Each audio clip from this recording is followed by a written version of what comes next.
Урматтуу мекендештер, кадырлуу мусулман бир туугандар, баарыңыздарга жараткан Алла Тааланын тынчтыгы, саламы, мээрими, райымы жана берекеси болсун. Алла Таалам баарыбыздын жүрөктөрүбүздү оңдосун, баарыбыздын жүрөктөрүбүздү бир кылсын, өз ара мамилелерибизди оңдосун, тынчтыктын жолдоруна жолдосун. Алла Таалам баарыбызды күнөөлөрдүн караңгылыгынан таат, ибадаттын жарыктыгына чыгарсын. Бардыгыбызды абийирсиз иштерден, кылмыштуулуктан Алла Таалам сактасын. Фитналардын ачыгынан дагы, ашкере, жашыруунан дагы Алла Таалам сактасын. Аллахым ушу көрүп турган көздөрүбүзгө, угуп турган кулактарыбызга, согуп турган жүрөктөрүбүзгө берекесин берсин.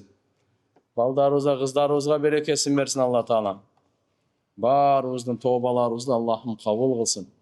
Тооба кылуучулардан, шүгүр кылуучулардан кылган болсун.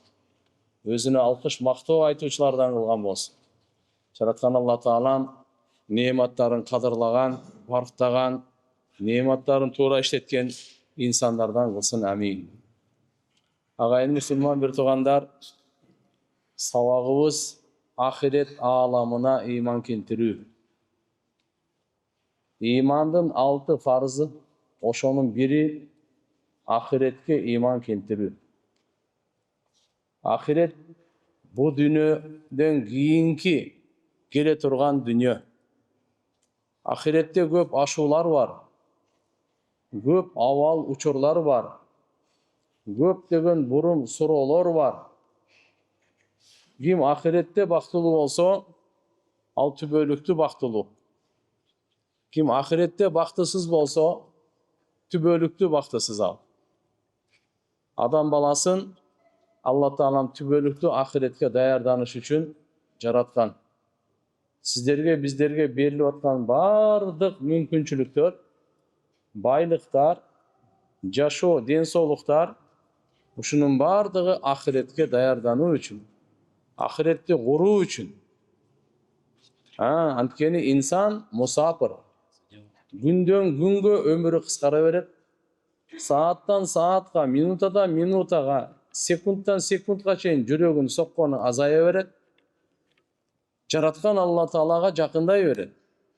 Бирок тегерегибиздеги чачылган дүйнө, кооз дүйнө бизди алдап коет. Бул дүйнөнүн иши алаксытуу. Акыйкаттан алаксытат, Алладан алаксытат, ахиретке даярдануудан алаксытат. Акыйкаттан алаксытып коет бул. Дүйнө алдап коет адамды. Ошон үчүн айтылып келген ата бабаларыбыздан жалган дүйнө. Дүйнөнү жөндөп айтаган жок. Алар айтышты, не деди? Жалган дүйнө. Ахиретти чын дүйнө деп айтып келишкен. Жалгандыгы ушундай, адамды алдап коет. Көп жашайсың деп коет. Караса эле 1 жылга жетпей эле өлүп калат. Айтпады эле мени көп жашайсың. Булардын баардыгы калып кетти. Ошончо туугандар, биздин ыйман, Алла Таалага болгон ыйманыбыз бекем болсун. Шектенүү, күмөнсүрөө, алсыздануу, алсыроо болбосун. Аллага болгон ыйман, ишенимибиз күндөн күнгө өссүн. Күндөн күнгө бекемделсин. Алланын периштелерине болгон ишенимдерибиз, Алла Тааланын китептерине, Алла Тааланын пайгамбарларына, Алланын тагдырына жана ахиретине ыйманыбыз күн сайын күчөсүн. Качан күчөйт? Күн сайын качан биз ушунун илимин алып, ушунун сөзүн кылып, угуп, бирибиз менен бөлүшүп, башкаларга жеткирип, жайылтып турсак, анан биздин алхамдулилла ыйманыбыз тазаланып турат. Ыйманыбыз жаңырып турат. Аллага болгон ыйманыбыз тазаланып турат. Алланын периштелерине болгон ыйманыбыз тазаланып турат. Алланын китептерине, акыркысы Куранга болгон ыйманыбыз тазаланып турат. Алланын пайгамбарларына, акыркысы Мухаммад алейхиссаламга болгон ыйманыбыз тазаланып турат. Тагдырга тан берип, тагдырга, илимге, Алланын илимине ыйман келтирип, күн сайын тазаланып турат. Ахиретке болгон ыйманыбыз тазаланып турат туган. Бу дүйнөдө жашаганда түбөлүктүү ахиретибизди унутпай жашайлы.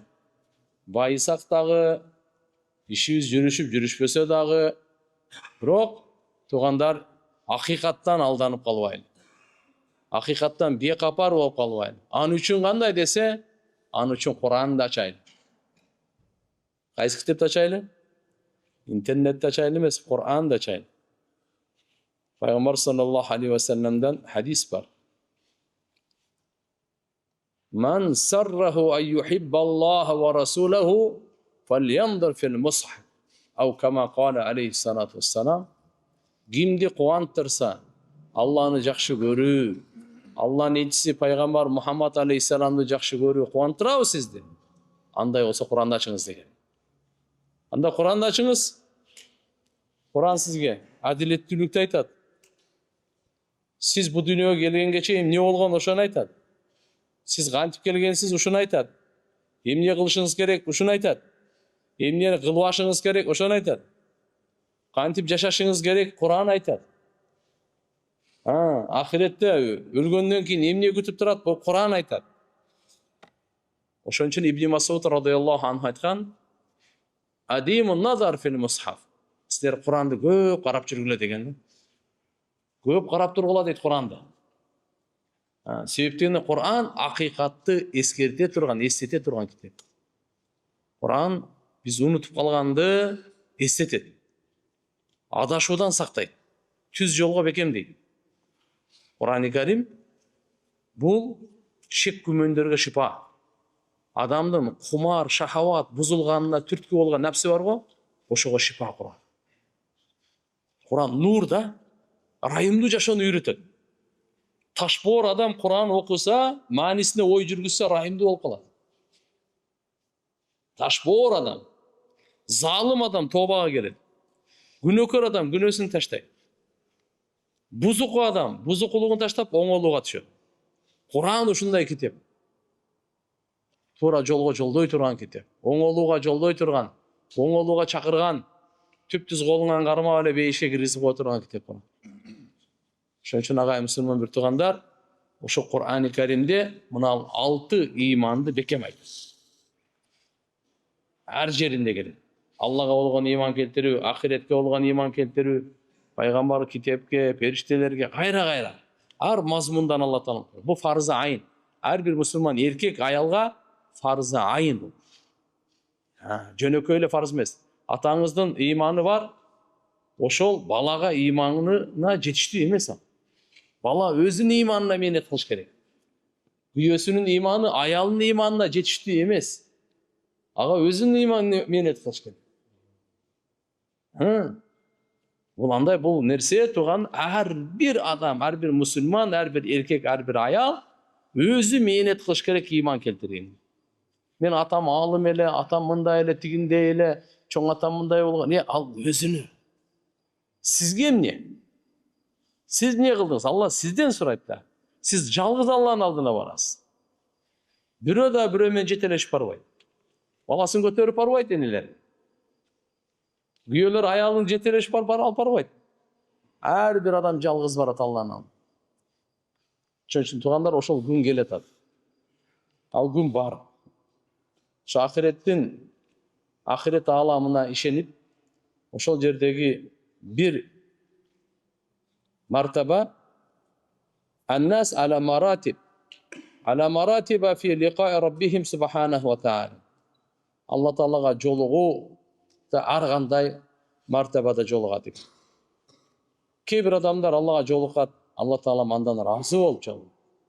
Кейбір адамдарга Алла Таалам жолугат, Алла наразы болуп жолугат. Ошон үчүн биз жаратуучубузга жолукканда, жаратуучу Алла Таала бизден разы болгон абалда жолугайлы. Эми аны пайгамбарыбыз айткан. Ким кайсы амалды кылса Алла разы болот. Ким кайсы амалды кылса Алла наразы болот. Буну пайгамбарыбыз саллаллаху алейхи ва саллям. Алла Таалага жолуккан Алла Таалам битахиятин ва такримин ала мухаббатин ва ридванин. Алла Таала сый урмат менен жолугат экен. Muhabbati menen, жақшы көрүүсү менен, разычылыгы менен. Алар ким десе, вахумул муъминун ас-салихун. Оңолгон момундар, оңолгон мусулмандар, ыймандуулар. Кур'анда айтат, тахиятухум yawma yalqawnahu salam wa a'adda lahum ajran karima. Алардын учурашуусу, жолугушуусу кыямат күнү yalqawnahu пенделер Алла Таалага жолукканда салам менен, тынчтык деген. Салам алейкум деген. Жамандык менен эмес.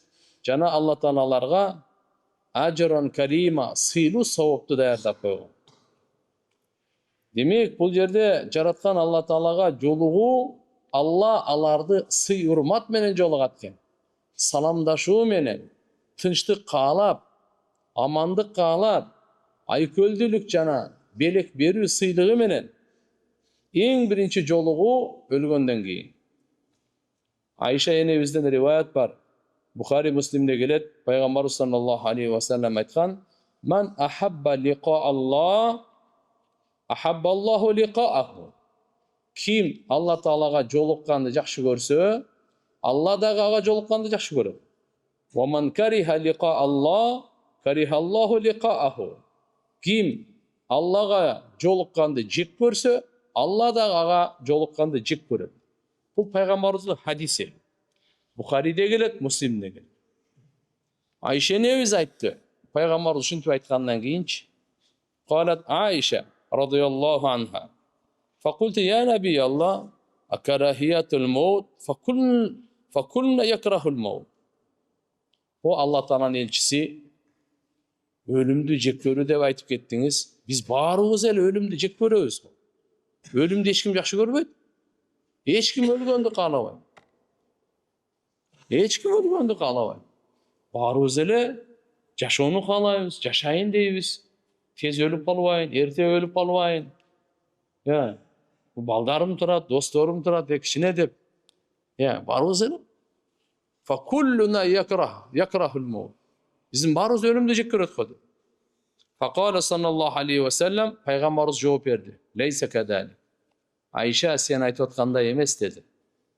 Валакиннал муъмин иза бушира би рахматиллах ва ридваниhi ва джаннатихи ахабба лиқа Аллах.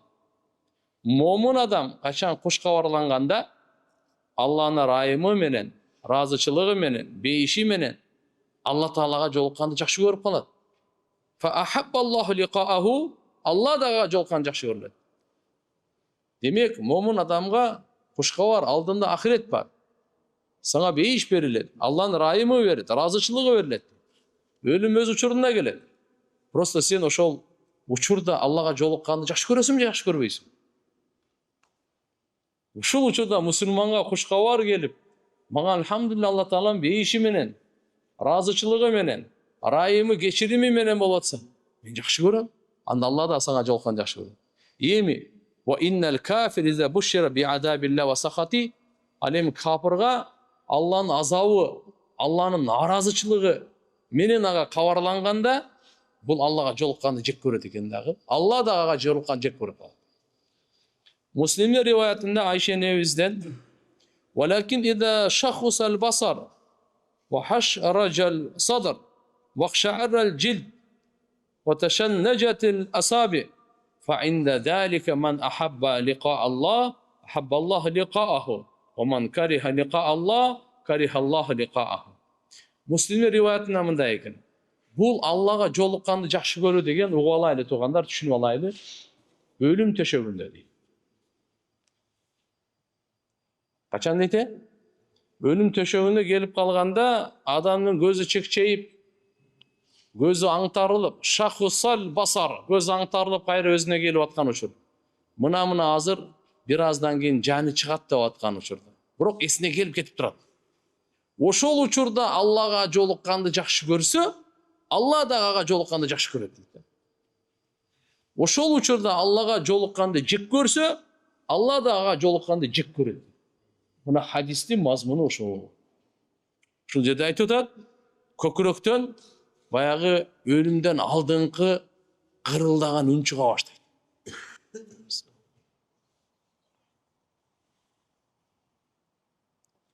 Өлүп аткан адамдарды узатсаңыз, ошол учурларда кыргыла баштайт да. Ошону айтып коет, хашраджа садр деп коет экен арабтар. Ошол учурда жана адамдын ошо титирейги кармап, терилери титирей баштайт мондай кылыпчы. Макулбу? Манжалары болсо бүжүрөй баштайт мондай, тартырышып. Фа инда залика, ошол учурда ким Аллага жолукканды жакшы көрсө, Алла да ага жолукканды жакшы көрөт. Демек, буну эмне айтып атабыз? Бул мындай да, бул алдына ала баарыбызга боло турган бир окуя. Башыбыздагы бар окуя. Эртеби, кечпи, мейли качан болсо деле, бирок бар окуя таксыр. Мисалы мындай деп айтыш мүмкүн да туугандар. Эртеге Кудай сактасын, айынан деле бир жаман нерсени көрүп калсаңыз, бияк кетип калың. Жакшы нерсени көрсөңүз, барып жолугуп коюң дейт. Эртеге мисалы. Мынандай болуп калса, ушундай учур башыбызга келип калса, кандай кылыш керек деген жолдомону пайгамбарыбыз берип атат. Ошол учурда жараткан Алла Таалага берген өмүрүнө разы болуп, рызкысына разы болуп, биз мусулманбыз, жүрөгүбүздө ахиретке иман бар. Алла Таалам сизди бизди жоктон бар кылды. Өзү берди, өзү ала турган күн келди. Өзү ала турган сааты келди. Өзүнө жолуга турган убакыт жакындады. Эми Аллага жолукканды жакшы көрүш керек. Бул имандан. Мусулман адам Аллага жолукканды жакшы көрөт. Себеп Алла субханаху ва таала дагы разычылыгы менен, бейиши менен жолукканды жакшы көрөт буга дагычы.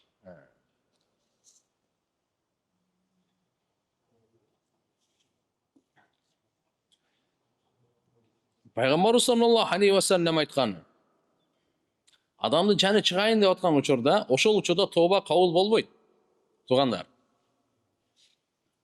Тооба, мен жаман иштерден тооба кылдым, будан кийин уурулук кылбайм, жалган сүйлөбөйм, арак ичпейм, кумар ойнобойм, бирөөнүн акысын жебейм, намаз окуйм деген тообаңыз кабыл болбой калат. Өлүм ушул жерге келип калганда кабыл болбой калат. Ал жерде ушу жалгыз ушу болуш керек, Аллага жолукканды жакшы көрүш керек болуп калат. Бирок ким ага чейинки жашоосунда эгерде тооба кылып, ага чейинки жашоосунда арам нерселерди таштап жашаган болсо, буга жеңил болот. Эгерде арам нерселерди таштабай, ибадат кылбай жашаса, буга кыйын болот. Айтат: "Фа инна Аллаха таала якшифу лаху ан кулли ма ясиру лаху." Демек, өлүм төшөгүндө Алла Таалам акыйкаттын көзүн ачат буга. Эмне боло турган бардыгын уже ачат дагы. Фа ахлус саада. Бу дүйнөдө иман, жакшы амал, таквалык менен жашагандар ярауна ма юхиббуна. Өздөрү жакшы көргөн нерсени көрө баштайт. Фа юхиббуна лиқа Аллахи таала. Алла Таалага жолукканды да жакшы көрө баштайт. Ли ясилу иля ма раау. Өзү көргөн нерсеге жетиш үчүн. Фа юхиббуллах лиқаахум. Алла Таала да алардын жолукканды жакшы көрөт. Ва ахлус шакка. Эми бактысыз адамдар не болот десең? Алар ярауна ма ясуухум, аларга боло турган жаман нерсени көрө баштайт экен. Азапта алдын ала. Азыр жаны чыга элек. Демек ошондон ана бул жийиркенип, жек көрө баштайт экен жолукканды. Алла да жек көрөт. Алла да жек көрөт жолукканды. Мына хадистин мазмуну мындай дейт. Демек бактылуу адамдарга Алла Таалам бу дүйнөдөгү бейпил, сыйлуу ырыскы, Алла субханаху ва таала ачык көңүл, аны жөн эле берип коет экен. Дүйнөдөн чыгарып атканда, ал адам Алла Таалам ахиретте бере турган белектерин көрсөтө баштайт экен. Ошону көргөндө, бул кубанычтап, сүйүнүп, кубанып, Алла Таалага жолукканды жакшы көрүп калган экен. Алла Таала дагы көргөндү жакшы көрөт. Сый урматка, Алланын ыраазычылык белегине эң улуу татыктуулар шейиттер дейт. Аш-шухада алладина кутилу фи сабилилlah. Алланын жолунда, Алланын дини үчүн жан берген шейиттер мына ушулар болот дейт. Анас разияллаху анху риваят бар, Бухари, Муслимде келет. Фи киссати асхаби би'ри мауна 70 мин ал-ансар. Мауна деген кудукта окуясы болгон 70 ансарлардан шейит болгонда. Көп карылар ошодо көз жумган. Алладина кутилу. Анас разияллаху анху айтат: "Ва назала фихим Кур'ан фақаранаху хатта руфи'a." Кур'ани Карим түштү, аларга тууралуу Кур'ан окудук биз дейт. Ballighu anna qawmana anna qad laqina rabbana faradiya anna wa ardana. Деп алардын тарабынан мынандай деген экен. Биздин тарабыбыздан коомубузга жеткирип койгула. Акыйкатта биз робубузга жолуктук. Алла бизден разы болду, жана бизди разы кылды деп шейиттердин тарабынан келген экен сөз. Ушуну жеткирип койгула. Имам Тирмизи рахматулла алей Жабир ибн Абдулла, Жабир деген сахаба болгон. Атасынын аты Абдулла. Ухуд газатында шейит болгон. Ухуд газатында. Мадинадан жанында бир 5 километрде Ухуд деген мына барып жүргөндөр билет. Ухуд тоосу бар, эң чоң тоо. Ошол жерде Ухуд чоң газат болгон.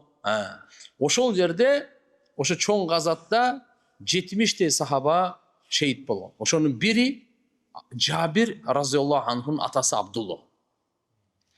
Ошо боюнча айтып атат. Кала лакияни Расулуллах саллаллаху алейхи ва саллям марратан ва ана мухтаммун. Бир жолу пайгамбарыбыз мага жолукту, мен кайгыга батып, гамда элем дейт да, кыжалат элем дейт. Факала саллаллаху алейхи ва саллям мади арака мункасир. Пайгамбарыбыз айтты мага, эмне болду, мен сени мындай көңүлү сынган, капа көрүп жатамын го.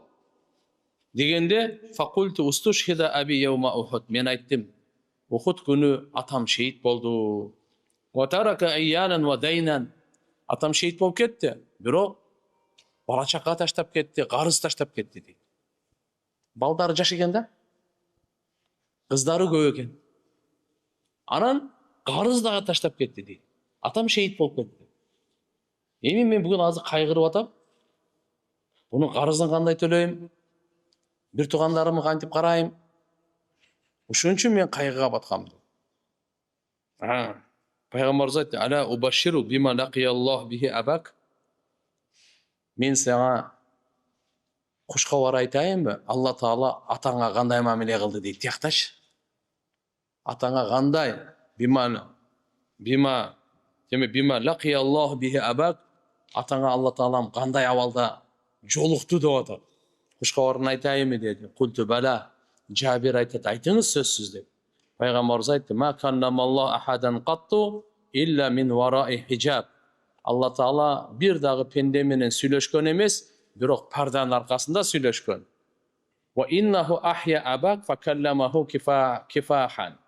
Бирок Алла Таала сен атаңы тирилтти дагы бетме-бет сүйлөштү деди. Жабир разияллаху анху атасы менен анын атасы Абдулла бетме-бет, түзмө-түз, жүзмө-жүз, муважахатан, бигойри хижаб, хижабсыз, ортодо пардасыз, жүзмө-жүз туруп, бетме-бет туруп сүйлөштү деди. Анан айтыптыр мындай деп. Факала я абди, Алла Таала айтат: "Эй пендем, таманна алейя оотик." Эмнени арзу кылсаң мен сага берейин деди. Эмнени кааласаң мен сага берем.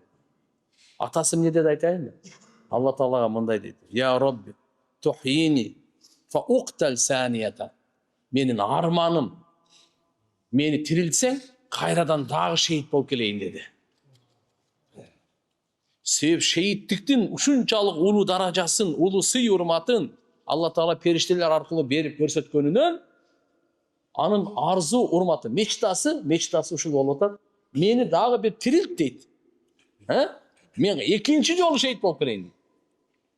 Факала субханаху ва таала, Алла Таала мындай деди: "Иннаху сабакан қаул минни аннахум ла яржиун." Мен буну чечип койгом. Пенделер бу дүйнөгө келгенден кийин кайра барбайт депчи. Сен бейиштен сурай бер.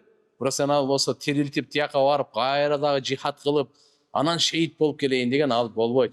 Себеп дегенде жазып койгон, пенделер кайтпайт депчи. Куранда "Вала тахсабанна алладина кутилу фи сабилиллахи амвата." Алла Таала ушул аятты түшкөн экен.